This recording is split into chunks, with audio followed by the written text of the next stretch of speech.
Температура в ящике была высокая, к тому же он не имел отверстий для циркуляции воздуха. Было чудом, что Кроха не задохнулась. Менее недели назад сотрудница ветеринарной клинической лаборатории Пэт Пентри, которая находится в Ланкастере, английское графство Ланкашир, пришла на работу пораньше, около 8:30 утра. Она сразу увидела непорядок на стойке в приемном отделении.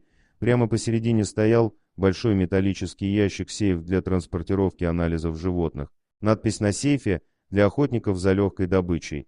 Здесь нет денег или наркотических веществ. Анализы крови животных. Женщина удивилась, так как все такие ящики, куда люди помещали анализы питомцев, складировали и хранили в другой части здания. К тому же внутри послышалось какое-то шевеление, поэтому она сразу подошла и открыла подозрительный сейф.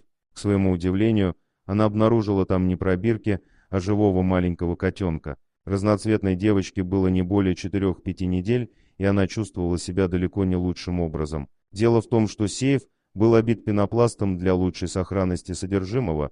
К тому же он являлся полностью герметичным, поэтому котенку было очень жарко, и душно — это просто чудо, что ящик открыли так рано утром, ведь проверить его могли и через несколько часов, но тогда бы не нашли ничего, кроме неподвижного трупика малышки. Обыскав все вокруг и перепроверив другие ящики, работники лаборатории не обнаружили ни братьев или сестер котенка, ни его мамы. Он был совершенно один. Обезвоженная Кроха мучилась от обилия блох и срочно нуждалась в помощи. Врачи осмотрели ее и нашли инфекцию верхних дыхательных путей и заражение слизистой глазок. Девочку обработали нужными средствами, прокапали и отправили на домашнее содержание к волонтеру по имени Кристина. К сожалению, конец весны и начало лета — это сплошной бэби-бум для работников приютов и волонтерских центров.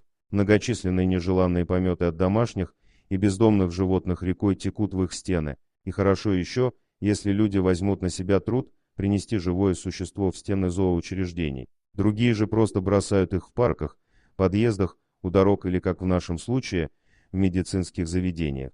И не просто бросают, а тщательно упаковывают в целлофановые пакеты, коробки и ящики да так, чтобы не проскользнула ни одна молекула воздуха. Маленькую трехцветку они сейчас ставят на лапки.